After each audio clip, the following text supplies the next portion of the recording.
Welcome to this edition of the El Segundo City Council Recap. I'm your host, Egidio De Leo. Let's take a look at the items presented to the El Segundo City Council at their March 17, 2026 meeting. During special presentations, El Segundo Fire Chief Ryan Ali introduced the new Fire Marshal, Shannon Sanders. Shannon brings 26 years of fire prevention experience with a focus on prevention, safety, and protecting lives. Council unanimously approved all items on the consent calendar, which included 2 license agreement renewals with Southern California Edison, the 2026-2028 legislative platform, a resolution adopting the city's 2026 Conflict of Interest Code, an amendment to the agreement with KOA Hills Consulting, and the notice of completion of the HVAC system project in Fire Station 2. During staff presentation, City Attorney Mark Hensley discussed converting El Segundo from a general law city to a charter city. By default, a California city is a general law city bound by California's general laws.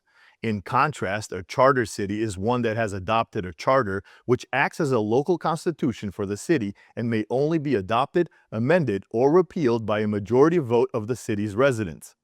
Charter cities generally have the benefit of home rule over certain activities considered municipal affairs and may allow for a charter city's action to be valid even if it is at odds with state statute.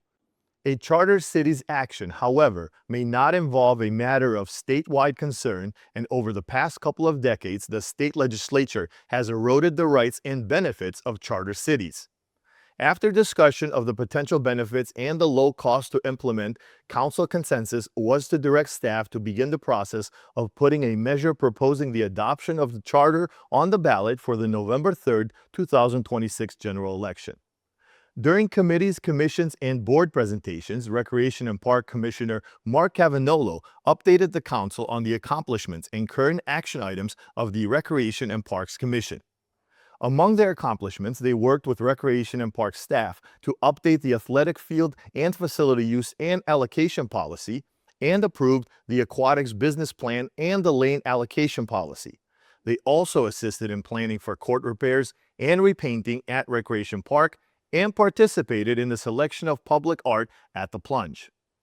During reports, City Attorney Mark Hensley provided a state legislative update beginning with the change that City Council members with disabilities may participate remotely as reasonable accommodation.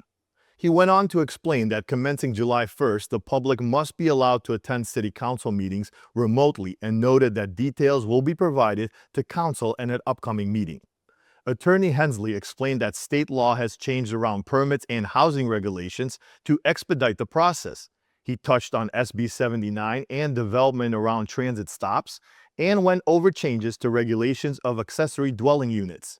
City Manager Daryl George provided an update on the city's ongoing efforts to address the mosquito issue and is continuing to work with Hyperion and Los Angeles County West Vector Control. For more information, please visit lawestvector.org or call 310-915-7370. City Manager George also reported on the recent activities related to Hyperion. South Coast Air Quality Management District received 52 odor complaints and issued no notices of violation for nuisance odors since the March 3rd council meeting. Information about Hyperion can be found on the city's website at elsegundo.gov/Hyperion. To watch the complete City Council meeting for March 17, 2026, and learn more about the agenda items covered, visit elsegundo.gov or watch the meeting on Channel 3. The council meeting planned for April 7th has been canceled.